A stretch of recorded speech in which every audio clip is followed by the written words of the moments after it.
Estamos en una época en que afortunadamente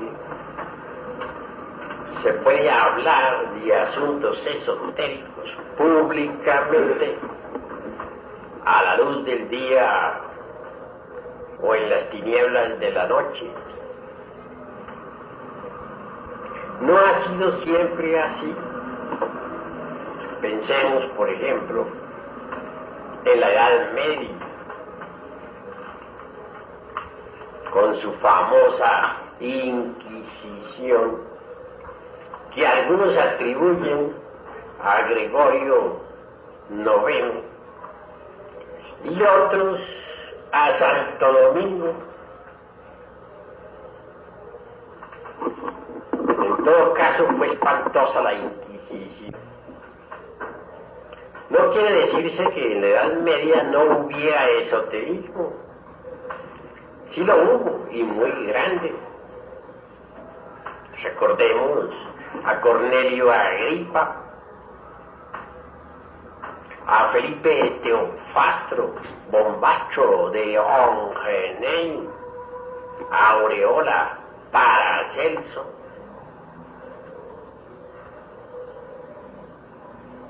y también al no menos famoso Doctor Fausto, encantador y mago.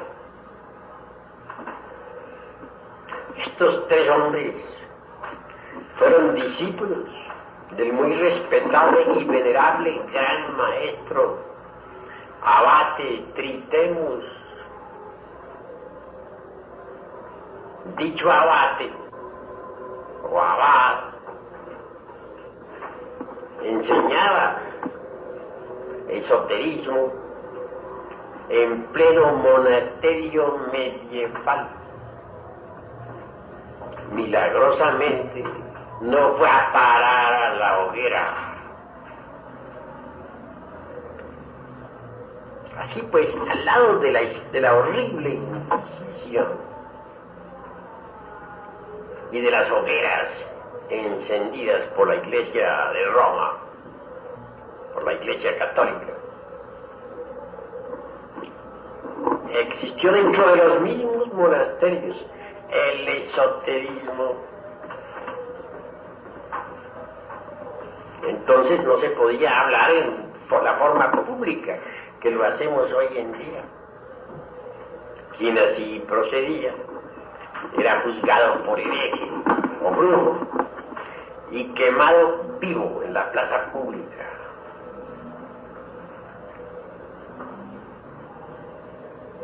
Se ha hablado mucho sobre la Inquisición, y bien vale la pena repasar un poco todas esas cosas con fines de ilustración. Por ahí se afirma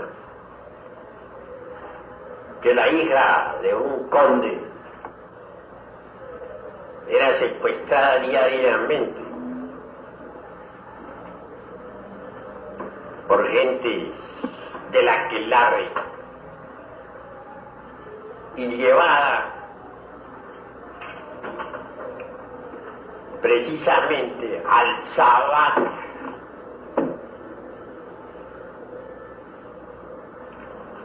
Esto sucedía por allá en el siglo XV. Fue entonces cuando la Iglesia Católica encendió sus hogueras con furor espantoso. Y miles de personas acusadas de brujería eran quemadas vivas. Cosa lamentable, ¿verdad? Por ahí no falta entre los tantos que han escrito sobre la Inquisición y el Santo Oficio, quienes con minuciosidad de detalles hayan expuesto las torturas inquisitoriales recordemos a cierto autor que decía que como quiera que las brujas al ser echadas en el agua no se hundían, flotaban, porque el demonio les ayudaba, que había entonces que someterlas a otras torturas.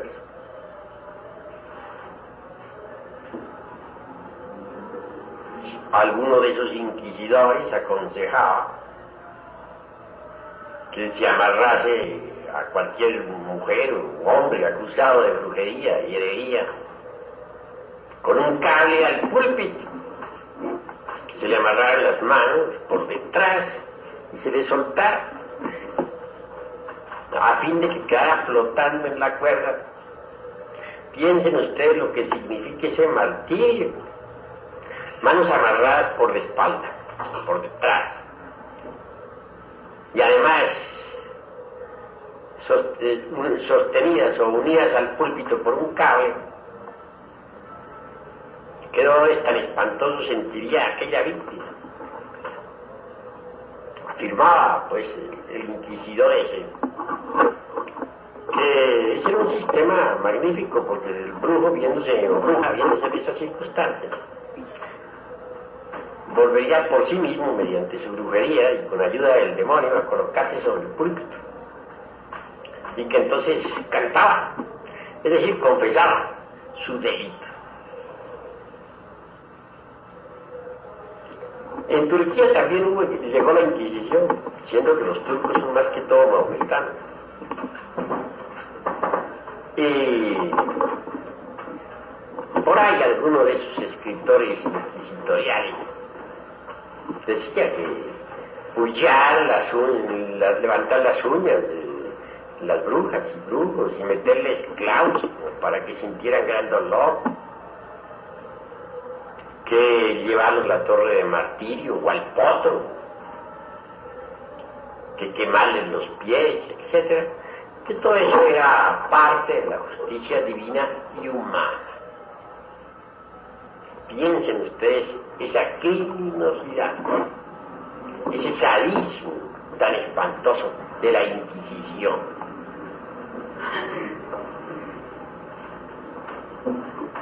Por ahí acusaron a un pobre cura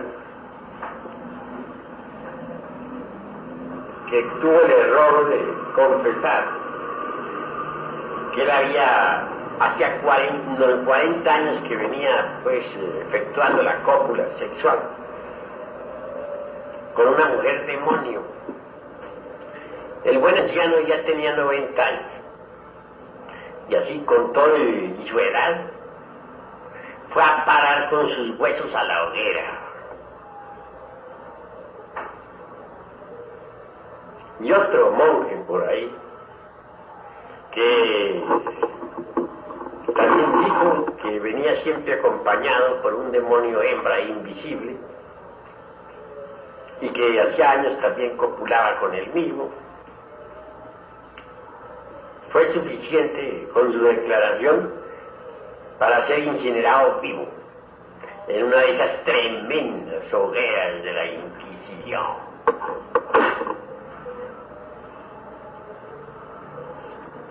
Entre todas las actas de fe de la Inquisición, hay una en que se dice que por ahí un sujeto en Alemania, andando por un prado, por un bosque,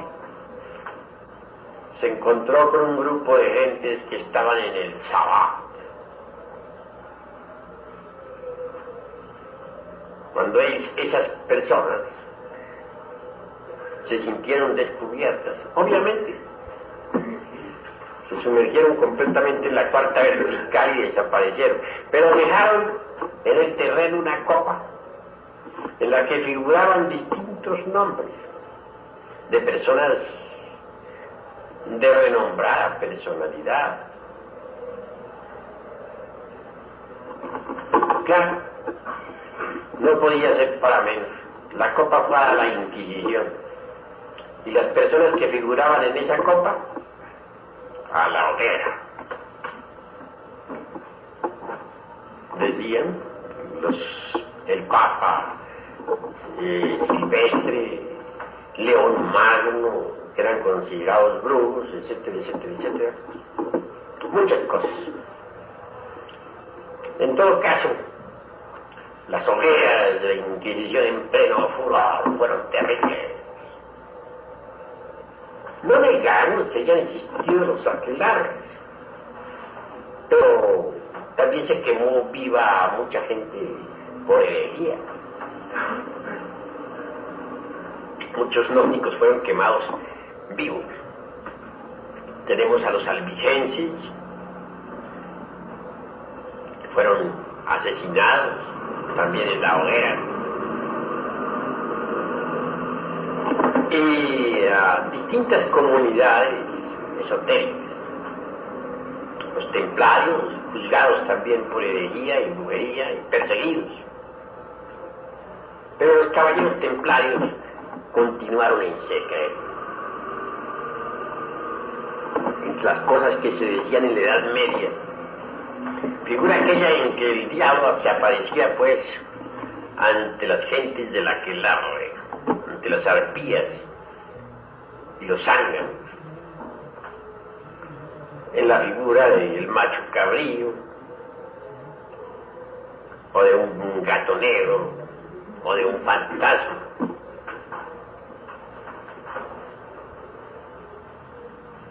Quienes le rendían culto, pues, tenían derecho a participar en dichos aquelarres. Hoy en día hablar esto en pleno siglo XX, que se considera el siglo de las luces, aunque de tal no tenga nada, resulta como un poquito extemporáneo, como fuera de onda, como dicen por ahí, sobre todo en épocas en que se habla del átomo, y de los rayos alfa, beta y gamma, y del rayo láser, que en un par de segundos está en la luna, etc. Pero realmente la brujería existió. Por ahí algún papa tronaba y relampagueaba. Era Gregorio IX. Lanzaba sus anatemas contra los brujos. Decía que el alto clero estaba lleno de brujería. Los brujos lanzaban rayos, hacían llover granizo, dañaban las cosechas, etcétera, etcétera, etcétera. Total, a la hoguera con todos ellos. Cuando había alguna tempestad muy fuerte, también se les pasaba la mano. Y si alguna persona por ahí era sospechosa de brujería, sin más ni más, a la hoguera. Así morían miles de personas anualmente. Toda Europa quedó enlutada. Resultó que todos eran brujos. Cuando hasta el mismo famoso doctor Bacon fue juzgado como brujo. Si es cierto que no lo quemaron vivo, por lo menos sí le quitaron la libertad. Fue a parar con sus huesos a la cárcel. Ahí murió en un calabozo de la Inquisición. Todavía no me explico cómo el doctor Fausto no cayó en esa redada, siendo tan famoso como era. Pero es el río de la Inquisición. Obviamente el doctor Fausto poseía poderes extraordinarios. Y en cuanto a Cornelio Agripa, parecía un vagabundo por ahí de ciudad en ciudad, siempre errante, acusado de brujo y de hechicero y no sé qué más. Tampoco pudo ser atrapado por los señores del Santo Oficio.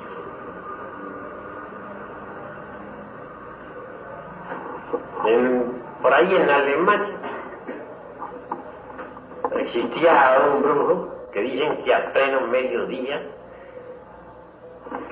se levantaba así del suelo flotando se metía entre la cuarta vertical ante la humanidad entera, ante el veredicto solemne de la conciencia pública. Su mujer asustada trataba de aprehenderlo, aunque fuera por los pies, y la gente se enfurecía, desenvainaban sus espadas. Pero ni su mujer ni las espadas lograban hacerle ningún daño. ¿Qué se hizo ese brujo?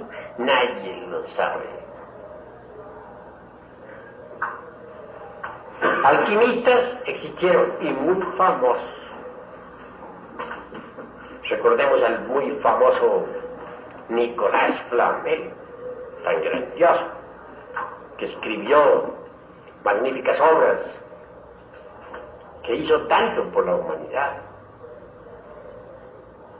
Nicolás Flamel enseñó detalladamente todos los pasos de la gran obra.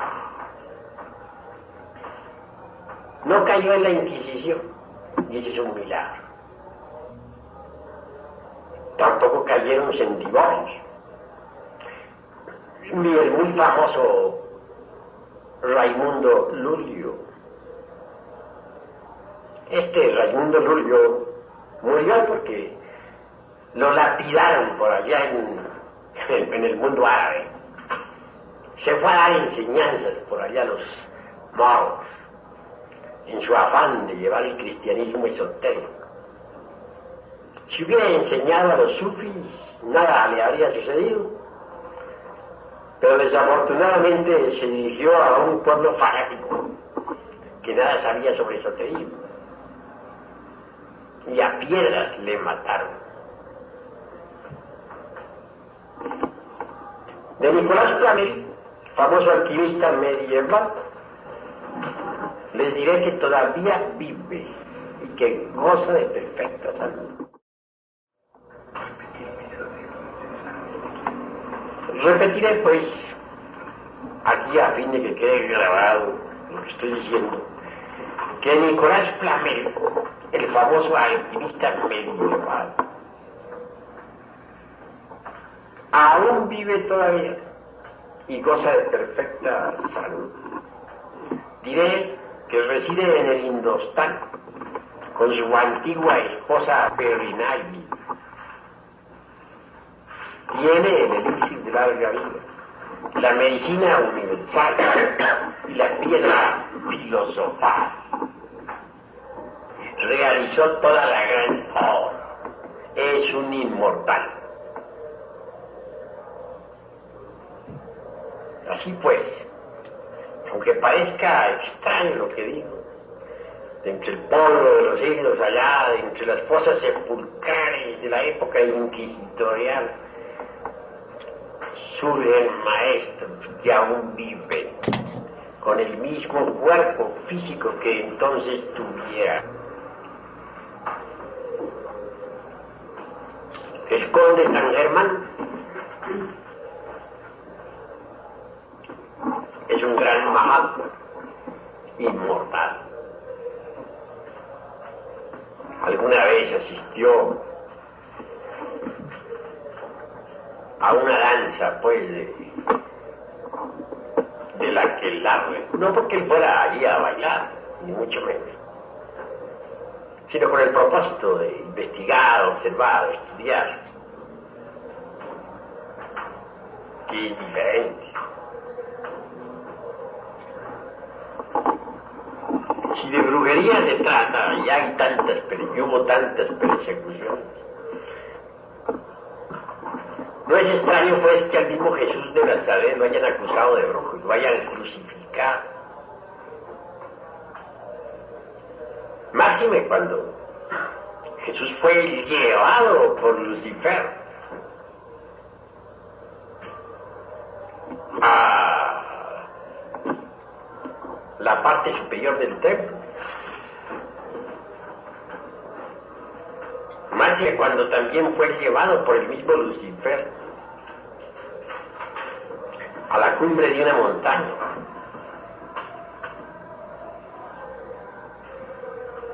Queda pues demostrado que este Lucifer, que no es sino la reflexión del Logos en cada uno de nosotros, posee tremendos poderes. No pudo él evitar que lo acusaran también de hechicero y que lo pasaran al golpe. Así ha sido la humanidad siempre. Así será siempre. Por eso les digo a ustedes que hoy, a pesar de esta edad de tinieblas en que estamos, y de este cientifismo, pseudocientifismo ultramoderno y subjetivo, sin embargo se puede hablar públicamente sobre asuntos esotéricos, y eso de por sí es ganancia, pues antes no se podía.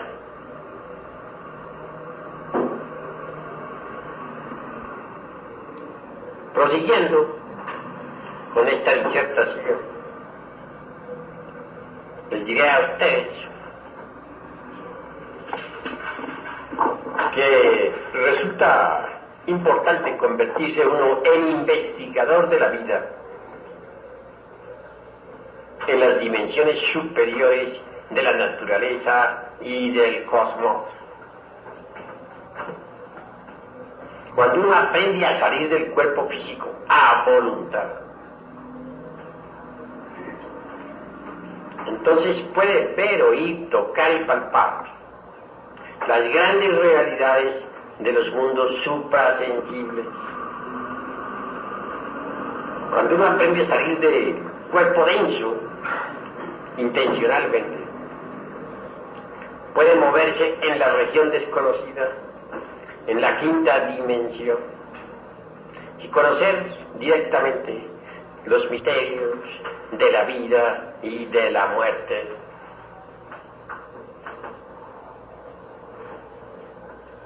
Lo importante es hacerlo. Realmente toda persona común y corriente abandona el cuerpo físico durante las horas del sueño normal.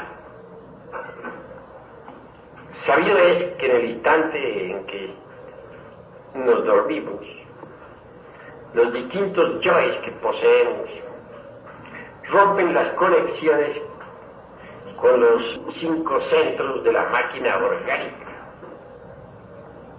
Entonces se dan el lujo de viajar fuera del cuerpo denso. Obviamente,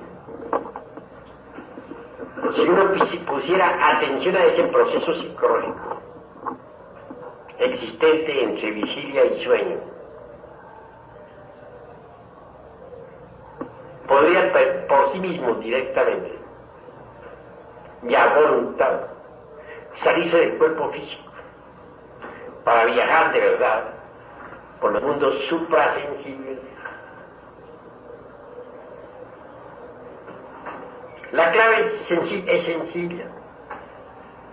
Consiste en aprovechar el estado de transición entre vigilia y sueño. En esos instantes en que uno está dormitando, puede escaparse del cuerpo físico a voluntad. Si así procede, entra en la región suprasensible.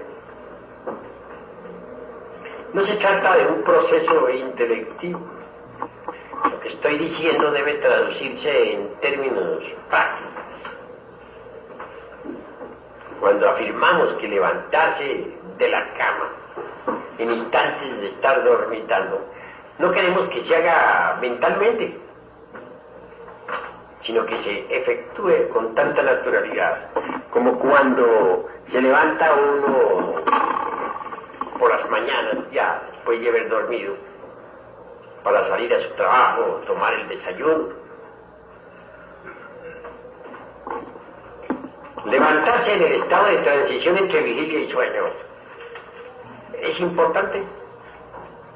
Cuando se hace así, las conexiones con el cuerpo físico, las conexiones con los cilindros de la máquina, quedan de hecho sueltas. Entonces, al proceder de esta manera, el cuerpo denso queda en la cama,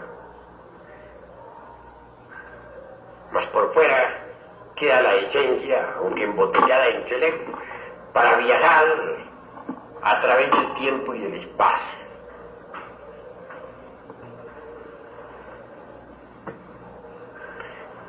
En otras épocas, cuando se le enseñaba a las gentes este secreto, de inmediato lo lograban. Desafortunadamente, la involución humana ha entrado en su ciclo más destructivo, en el final descendente del Kali Yuga, y los cuerpos están muy degenerados, lo mismo que la psiquis de las personas. Por ese motivo, y debido a tal deterioro psicológico, cuesta ahora más trabajo a quienes escuchan esta doctrina poder salirse del cuerpo denso a voluntad.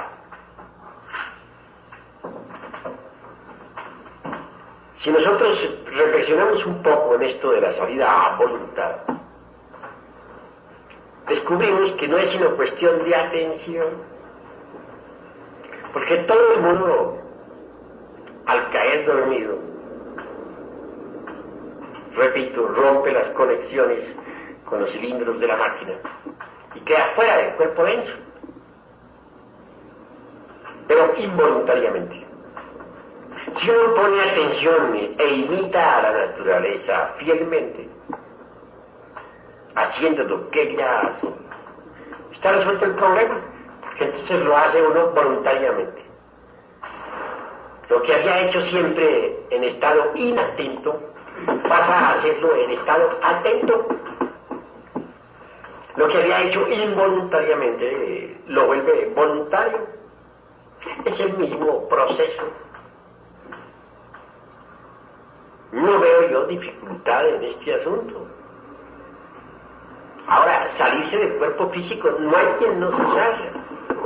Aquellos que dicen que el desdoblamiento de la personalidad humana es peligroso, que puede uno, mientras está ausente, perder su cuerpo porque otro viene y se lo invade, etc. Están muy equivocados, porque esos que así hablan, sucede que todas las noches se salen de su cuerpo, tan pronto duermen ya están fuera del cuerpo. Desdoblarse intencionalmente equivale a darse uno cuenta de sus propias funciones naturales. No veo por qué sea peligroso darse uno cuenta de sus funciones naturales y cooperar con la naturaleza.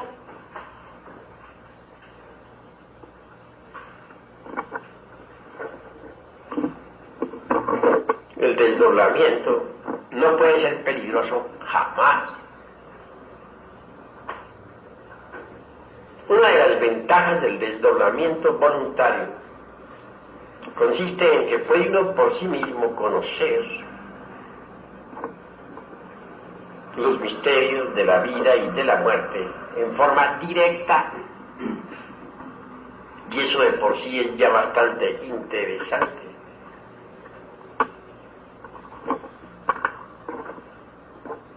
Hay gentes que creen que saben mucho porque han leído, pero en la práctica no saben nada. Ustedes pueden meterse una biblioteca en la cabeza, depositarla en la memoria. Pueden estar absolutamente seguros de que si ustedes no se vuelven conscientes de eso que almacenaron en la memoria, nada han hecho, porque a la hora de la muerte pierden esa clase de conocimientos meramente intelectivos. Tienen ustedes una prueba de lo que estoy diciendo. Observen muy bien que cuando uno viene al mundo, tiene que volver a la escuela y empezar a leer, y volver a aprender a escribir, y volver a hacer primarias, y volver a hacer secundarias, etcétera, etcétera. Y si en una pasada existencia fue, por ejemplo, abogado, como el caso aquí de nuestro hermano Alejandro Salas y Linares, que en la pasada existencia fue el licenciado Honorato Rayón, en la presente pues tuvo que volver a estudiar y pasar por la universidad hasta recibirse como profesionista. Entonces quiere decir que lo que uno ha depositado únicamente en la memoria se pierde. Realmente solo permanece en uno aquello que uno depositó en la conciencia, ¿verdad?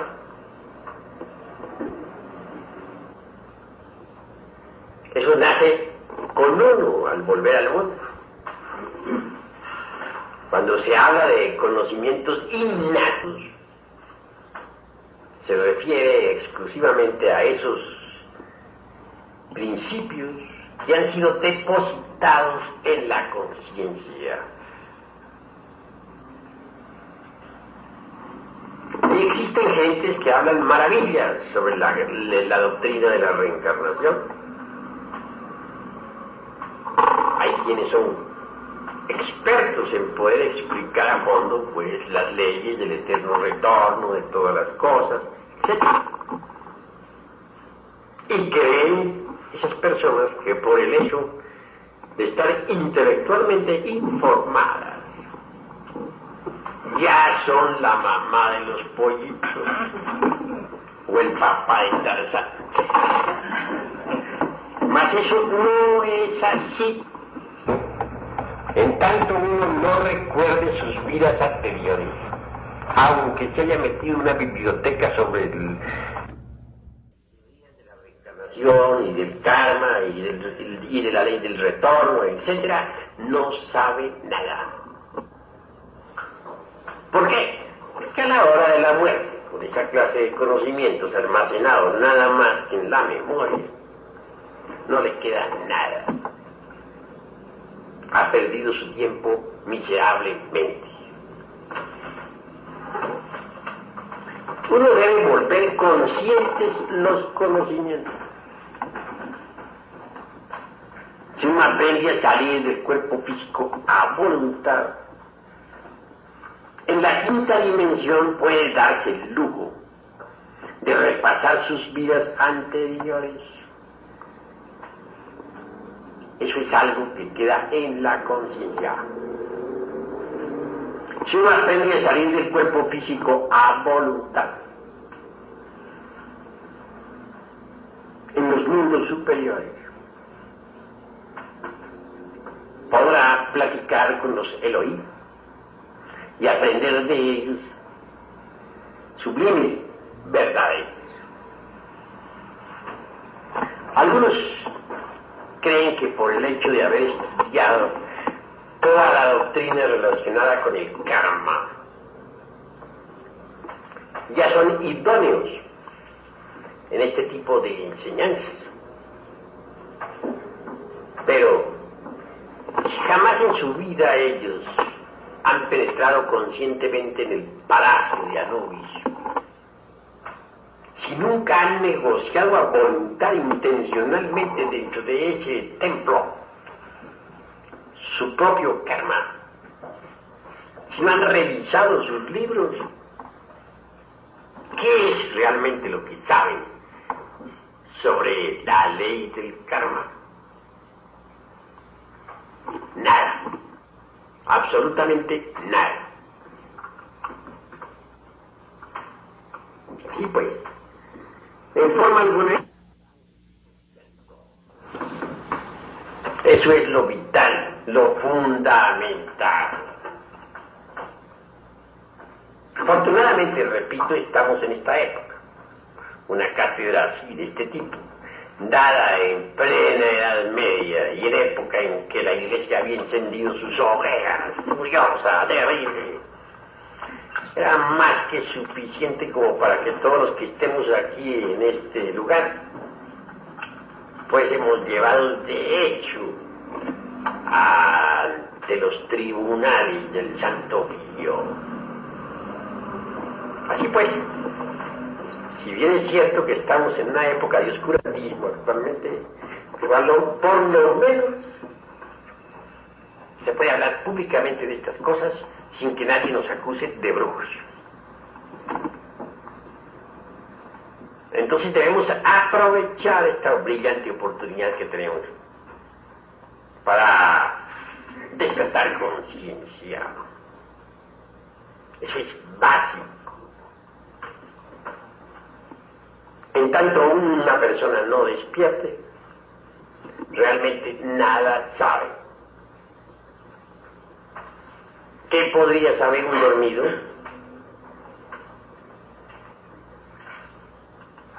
Salir a voluntad del cuerpo físico es interesantísimo,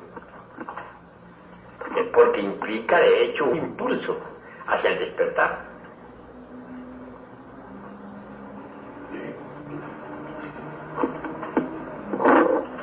Que en épocas antiguas, medievales, hubiera gentes que metían el cuerpo en la cuarta vertical, como lo demostró Jesús de Nazaret caminando sobre el mar de Galilea, no es extraño. En la Edad Media, si Jesús hubiera realizado ese prodigio, lo hubieran llevado ante el tribunal del Santo Oficio. Es cierto también que después de que uno ha aprendido a salir del cuerpo físico a voluntad, puede darse el lujo de pasar a un estadio más avanzado de este conocimiento. Aunque parezca difícil o extraño a muchos, si alguien fuera del cuerpo físico pide al ángel de la guarda que traiga ante su presencia el cuerpo que yace dormido entre el lecho, ¿pueden estar ustedes completamente seguros de que serían asistidos? Y el ángel podría traerles realmente su vehículo material hacia el lugar donde ustedes estuviesen. Entonces, penetrando tal vehículo dentro de uno y uno dentro de él, podría moverse con su cuerpo denso en la quinta dimensión, para regresar un poco más tarde a su casa y a su cama. Ya no hay peligro como en cierta época inquisitorial en que un marido ofendido no tuvo ningún inconveniente en denunciar a su mujercita. Sería que aquel buen señor, al dormirse, no sospechaba nada de ella, pero al despertar la buscaba y no la hallaba. En principio pensó francamente que ella le estaría poniendo un buen par de cuernos. Y claro, el hombre estaba enfadado. La mujer, viendo pues que aquel caballero se daba cuenta de sus escapadas nocturnas y que lo peor del caso es que la estaba juzgando equivocadamente, claro, le confesó que asistía al sábado y le enseñó las fórmulas para cargar el cuerpo. El hombre, como buen aprendiz de brujo, así lo hizo y cargó con el cuerpo de verdad. Era que en esa edad había más fe, y eso no se puede negar, y la fe es fundamental. Así Asistió, dice los cronistas inquisitoriales, el hombre con su esposa al sábado.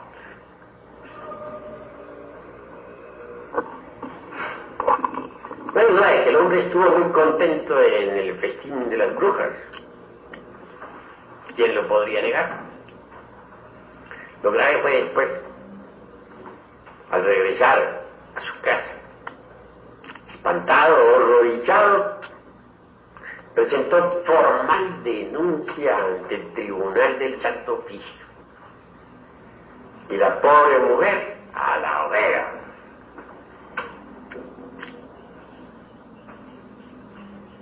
Así pues, hermanos, he platicado todo esto para hacerles ver cómo el esoterismo, que en otras épocas se enseñaba con tanta dificultad y en tanto secreto, hoy se puede hablar públicamente. Claro que hay dos tipos de giras.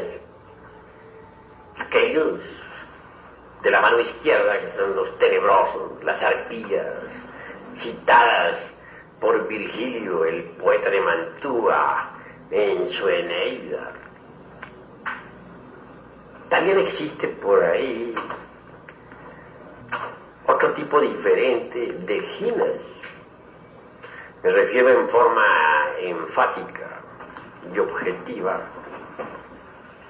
a esos ginas luminosos, tan explicados por don Mario Rosso de Luna, el insigne escritor español. A esos Tuatha de Danann, por ejemplo, que llevaron a Irlanda, entre sus cosas preciosas, 4 símbolos extraordinarios. El uno era la lanza de acero, o la lanza de Longino, o el asta de Minerva, símbolo fálico extraordinario.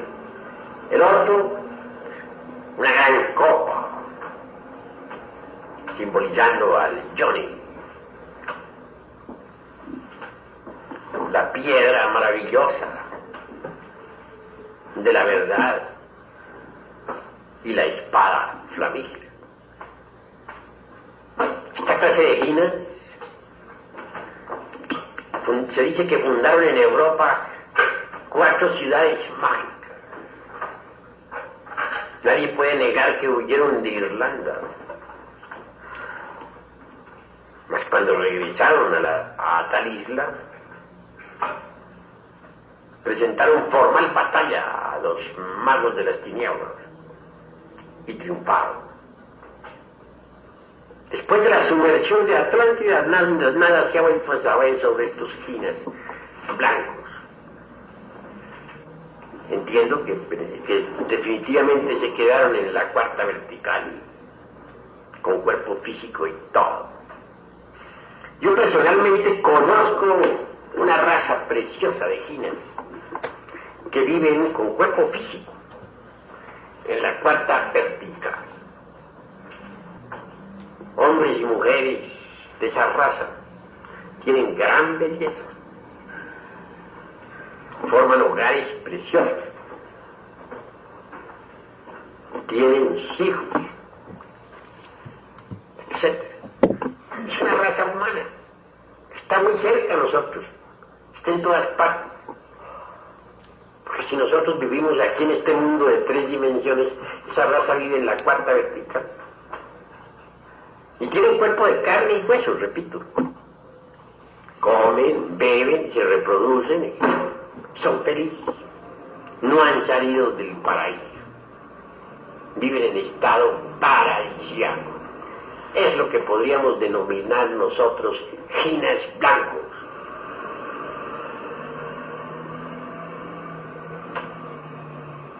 Así pues, si uno aprende a salir del cuerpo físico a voluntad, hace bien, para poder estudiar ya directamente los misterios del universo, o el ritual de la vida y de la muerte mientras llega el oficiante. Si uno aprende a cargar su cuerpo físico en estado de ginas, pues tanto mejor. Porque el cuerpo físico tiene muchas facultades que desarrolladas hacen de ese vehículo algo maravilloso. Con ese cuerpo puede uno ponerse en contacto con razas de gentes que viven en la dimensión desconocida.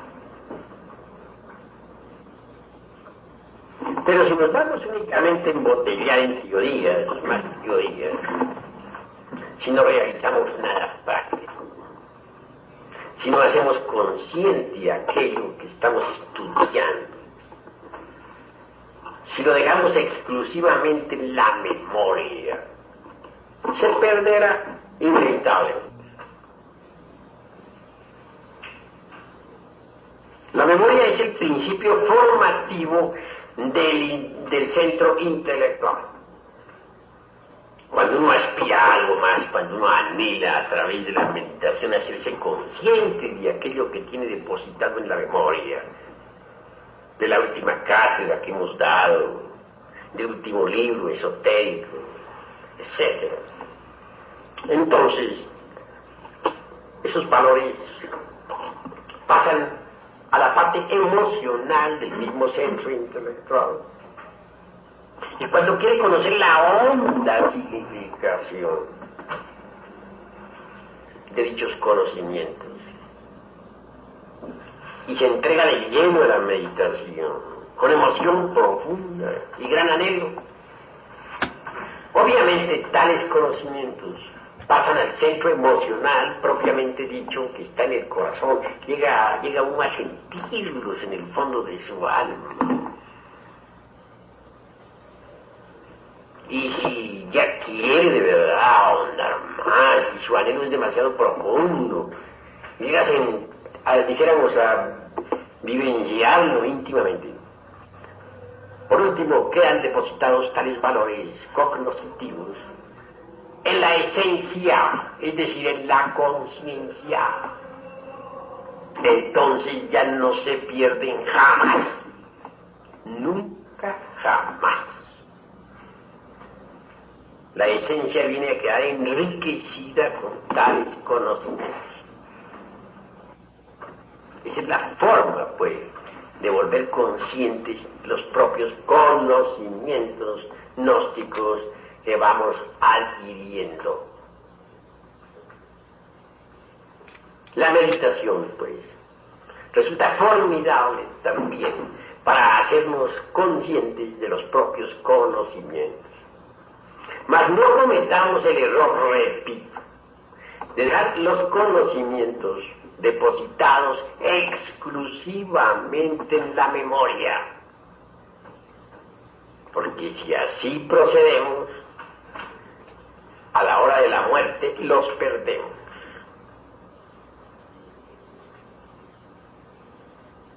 Esto es indispensable, meditarlo, comprenderlo, reflexionarlo. Bueno, hermano, vamos ahora a pasar a nuestra cadena de curación. Claro, doy oportunidad para algunas preguntas. Puede hablar el hermano Reza. Digo, esto que acabamos de exponer en este momento, pienso que constituye en el fondo el proceso que integra la teoría del conocimiento del gnosticismo. Y ahora me pregunto, ¿este aspecto tiene alguna relación con la percepción a la que se refiere Kant en la crítica de la razón pura? Bueno, La percepción trascendental. Kant en su obra La crítica de la razón pura hace una plena diferenciación entre lo que son, propiamente dicho, los conceptos de contenido elaborados directamente con esas informaciones recogidas por los 5 sentidos, y lo que son los intuitos. Obviamente los mismos descienden, dijeron, de arriba del cielo de Urania para convertirse en resortes sobre los que se viene a basar directamente la razón pura. Es claro que la razón pura en sí misma es la razón objetiva. tan diferente al racionalismo subjetivo. Con el racionalismo subjetivo no podemos conocer la cosa en sí, que hablara don Emmanuel Kant, el filósofo de Königsberg. Pero mediante los intuitos y con la razón pura, sí es posible conocer naturalmente la cosa en sí. Analizado desde ese punto de vista, vemos que cuando un conocimiento cualquiera se torna consciente, obviamente se convierte, digamos, en un intuito que viene a servir de fundamento a la razón pura. Esa razón pura nos da la percepción extraordinaria de la cosa en sí. Es así como se debe, pues, entender esto a la luz de la filosofía kantiana. Con esto he dicho todo. ¿Hay algún otro hermano que tenga algo que preguntar? Bueno, pues no escucho más preguntas. Haremos nuestra cadena de esotérica.